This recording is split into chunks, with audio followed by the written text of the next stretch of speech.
अर्पिता पांडे जी, राधे राधे। राधे राधे महाराज जी, आपके चरणों में कोटि कोटि प्रणाम। महाराज जी, जब मैं राधा नाम लेती हूँ या जपती हूँ तो मुझे लगता है कि शिव जी या गणेश जी कह रहे हैं हमारा भी नाम जप करो, हमारा भी नाम जप करो। तो मैं कंफ्यूज हो जाती किसका हूँ कि किसका नाम लूं। तो उस समय गणेश गणेश बोल लेते हो, जब शिव जी बोले तो शिव जी बोल रहे हो, तो परेशानी क्या है? वैसे हमें लगता है एक कोई भी नाम जप करोगे सब प्रसन्न हो जाएंगे। तो भक्त तो इसी पचड़े में फंसा रहेगा, किस किस को प्रसन्न करे। गोस्वामी जी कह रहे हैं, संकेत में समझिए, जा पर कृपा राम की होई, ता पर कृपा करे सब कोई। अगर आप राधा राधा रट रहे हैं, कृष्ण कृष्ण रट रहे हैं, कोई भी देवी देवता आपके विरुद्ध नहीं हो सकता, क्योंकि यही बने हुए हैं, यही प्रभु बने हुए हैं, और कोई दूसरा नहीं है। कभी ऐसा नहीं कि राम राम रट रहे हैं तो शंकर जी त्रिशूल लेके नाराज हो रहे, मुझे क्यों जल नहीं चढ़ाया, मेरा नाम क्यों, और गणेश जी नाराज हो रहे कि मुझे लड्डू क्यों नहीं पवाए, मेरा स्मरण क्यों ले। एक जगह पवा दो, पूरे विश्व का भरण पोषण करने वाले विश्वात्मा भगवान को भोग लगाया, सब तृप्त हो गए, सब तृप्त हो गए। देखो, एक प्रसंग में आता है कि जब दुर्योधन ने दुर्वासा जी को प्रसन्न कर लिया तो पांडवों के विनाश के लिए एक वरदान मांगा कि जब द्रौपदी जी अपनी बटलोई जो सूर्य भगवान ने दी थी उससे प्रसाद पा लें, तब आप शिष्यों सहित जाएं। हजारों शिष्य उनके कहते, 60,000 शिष्य थे, और उस शिष्य मंडली से आप स्वागत स्वीकार करें। देखो, 4 महीना सेवा का ये फल मांगा, दुष्ट बुद्धि उनके विनाश के लिए। अब दुर्वासा जी ध्यान के द्वारा देखा, जब द्रौपदी जी बटलोई से पा चुकी तो उसमें वरदान था कि जब तक द्रौपदी जी नहीं पाएंगी तब तक, कुछ हजारों 10,000 आ जाओ पा लो, अगर द्रौपदी जी ने पाले फिर कुछ नहीं होगा उसमें। दुर्वासा जी पहुंचे शिष्यों के साथ, महाराज युधिष्ठिर जी ने देखा, प्रणाम किया, महाराज स्वागत है आपका, आओ प्रसाद की व्यवस्था, क्योंकि संतों से ऐसी बात की जाती। तो उन्होंने कहा, मैं आता हूं प्रसाद पाने, यमुना स्नान करके थोड़ा अपना नित्य कर्म करके आ रहा हूं।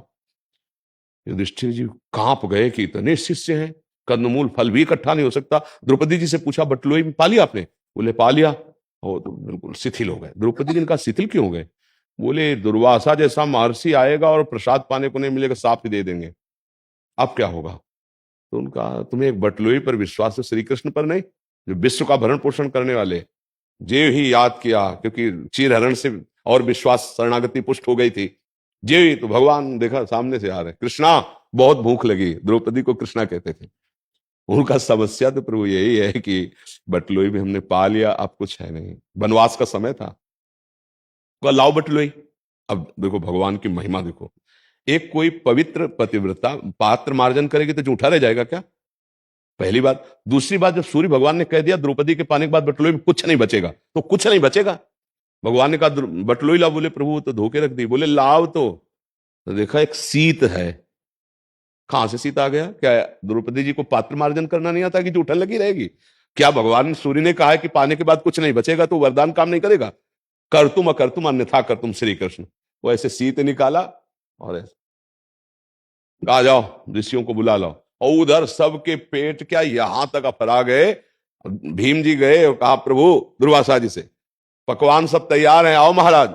बोले, भाई आचमन करने की जगह ले रह गई, जो चाहो वरदान मांग लो, पाने की बात मत कहना, शिष्यों से पूछ लो। शिष्यों ने कहा, गुरु जी बिल्कुल यहां तक। एक सीत भगवान श्री कृष्ण ने पाया, पूरा विश्व तृप्त कर दिया, क्योंकि विश्वात्मा है, भगवान के सिवा कोई नहीं। इसलिए जिन भगवान से तुम्हारा अपनापन हो जाए, गणेश जी से, दुर्गा देवी से, हरि से, शिव से, वो सब एक ही है, विविध रूप भाव के अनुसार रखे।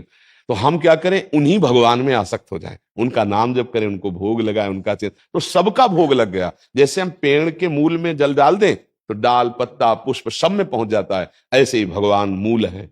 ऊर्ध्वमूल मधा शाखा मस्वत्थम प्राहुरभ्यम, गीता जी के 15वें अध्याय में भगवान वर्णन कर, मैं सबका मूल हूं। वही हरि शिव है, वही शिव हरि है, कोई अंतर नहीं है। वही गजानन है, वही चतुरानन है ब्रह्मा जी के रूप में।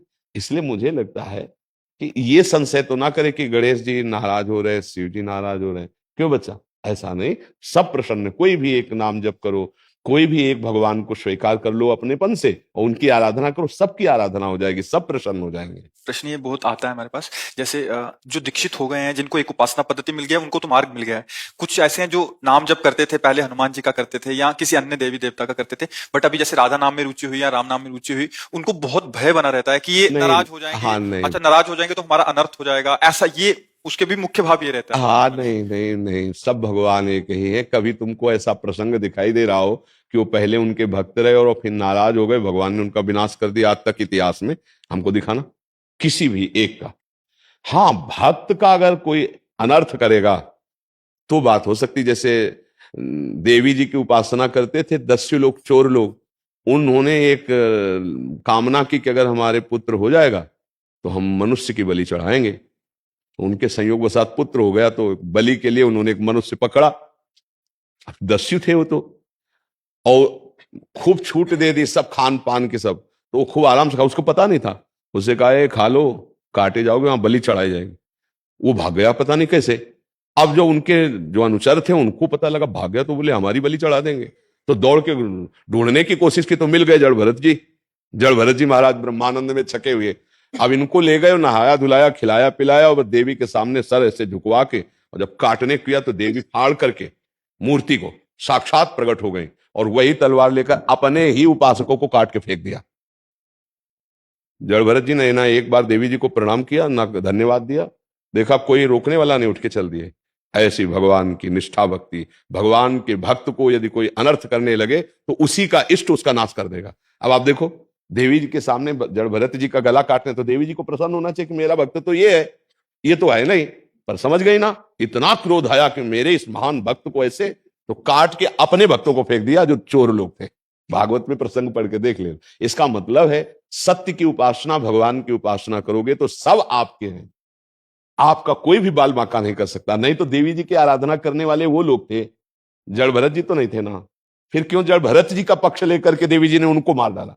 क्योंकि एक महान भागवत की हत्या करने जा रहे थे। तो हमें लगता है कि सब प्रसन्न रहेंगे, कोई नाराज नहीं रहेगा।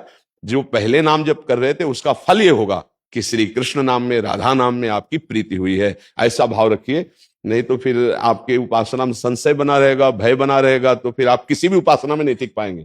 ऐसा लगेगा आप गणेश जी जप रही हैं तो वो नाराज हो रहे, जैसे आप कह रहे हो। नहीं, कोई नाराज नहीं होगा, कभी नाराज नहीं। हमारी बात पर विश्वास करो, क्योंकि बचपन से लेकर अभी तक हम केवल राधा ही राधा नहीं जपते रहे। अरे बचपन में थे तो ब्राह्मण के घर जन्म हुआ था तो नैष्ठिक ब्रह्मचर्य गायत्री अनुष्ठान, आगे बढ़े तो फिर महावाक्य, फिर संन्यास। हम आज भगवान शंकर के, हाँ, आज महादेव जी का कोई हफ्ता नहीं होता, विश्वनाथ जी का प्रसाद आता है। पहले से ज्यादा दुलार महादेव जी कर रहे हैं, पहले से ज्यादा प्यार अंबा जी कर रहे हैं। हमने देखा कि ये सब उन्हीं का प्रसाद है, उन्होंने कृपा करके मुझे इस मार्ग में बढ़ाया। पहले दिन से आज तक भगवान शिव का प्यार है, आज तक। पहला दिन था जब घर से निकले थे तो 12 बजे दोपहर के, एक शंकर जी का मंदिर जंगल में अकेले था, वहां भाग करके गए पहले दिन जब घर से भागे थे। अब लगी भूख, बच्चे ही थे प्यारा, तो लगा मांगना तो आता नहीं था, घर में अम्मा से मांगना आता था, अब किससे कहें? तो एक मन ने कहा लौट चलो। कांप गए कि यार अभी तो घर से भगवान के लिए निकले, मन ने धोखा दे दिया, कह रहा लौट चलो, भोजन कौन देगा? इतने में देखा एक आदमी कमंडल लिए हुए, वो स्टील का डिब्बा, और उसमें दही लिए हुए आया हमारे पास आके, बोला बच्चा यहाँ एक सूर स्वामी रहते थे, उनके दरवाजा लगा है कुटिया में। हम कहा हमें कुछ नहीं पता, हम तो आज ही आए हैं, विद्यार्थी जीवन था। उनका देखो, हम उनके लिए दही लाए थे, संत के लिए लाए थे, अब वापस तो लेने जाएंगे, तुम पी लो। हम कहा ऐसे हम क्यों पी ले? बोले नहीं पी लो आप। और ढक्कन खोला तो गांव में दूध गड़वा में पकाया जाता है, वो दूध जो लाल लाल दही हो जाता है, पूरा 1-1.5 लीटर चीनी पड़ा दही पिया। जब वो चले गए तो शंकर जी की खूब लपट के रोए कि आप, मुझे विश्वास हो गया, अभी मैं भूखा था और अभी आपने दिया, अब मुझे विश्वास हो गया कि जीवन मेरा, और 13 वर्ष की अवस्था से लेके अभी तक।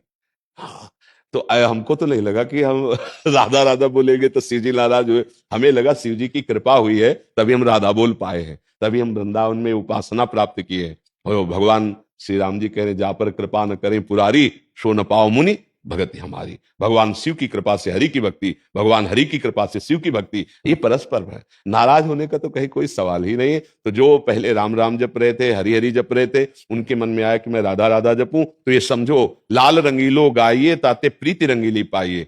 लाल जो हरि जो प्रसन्न हुए तब राधा नाम की प्रीति प्राप्त हुई। ऐसा ना समझा जाए कि राधा राधा जपेंगे तो शिव जी नाराज हो जाएंगे या राम जी नाराज हो जाएंगे। जिनको चाहोगे उनके दर्शन हो जाएंगे।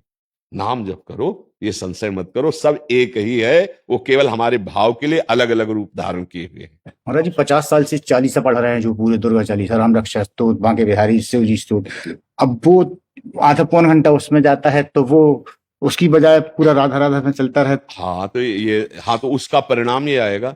आप तो 2-4 चालीसा पढ़ते हो गए हो। जब हम बचपन में थे ना तो चालीसा की पोटरी रखते थे, क्योंकि शुरुआत तो सबकी ऐसे होती है ना। हाँ, ये स्तोत्र, ये चालीसा, ये सब, और वो करते करते करते करते फिर तो अब अगर रुचि ऐसी बढ़ रही नाम की, तो समझो उसका फल मिल रहा है। डरना नहीं चाहिए कि हम ये छोड़ देंगे तो ऐसा पूरे जीवन को बताएंगे तो वो ग्रंथ रच जाएगा। अब पूरा जीवन ही इसी में गया है ना।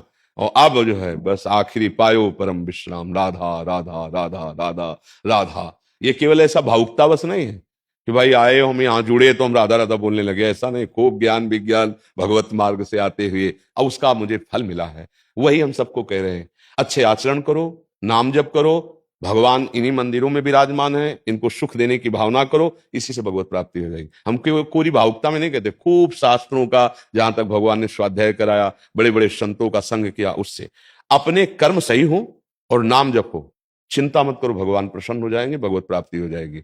आप कर्म करो गंदे, भगवान प्रसन्न होने वाले नहीं, पक्का बात समझ लेना। अच्छे कर्म करो जो भगवान कह रहे, और नाम जप करो, बढ़िया हो जाएगा। अब सर आप ये विचार करे गंदे आचरणों से धन कमाए, बोले हम जा रहे हैं अब हम ठाकुर जी का फुल बंगला बनवाएंगे, ठाकुर जी प्रसन्न हो जाए, बिल्कुल आप पाई भर बात समझ लेना, कुछ नहीं होने वाला। अधर्म का आचरण करने वाले पर भगवान को गुस्सा आती है। जैसे पिता की आज्ञा का उल्लंघन करे पुत्र, तो यद्यपि प्यारा है पर गुस्सा आती है कि तू ऐसे आचरण क्यों करता है। ऐसे भगवान कह रहे, तिनकर काल रूप में भ्राता, जो हमारी आज्ञा का उल्लंघन करके पापाचरण करते हैं उनके लिए दंड देने के लिए मैं काल दंड बन जाता हूं, भगवान कहते हैं।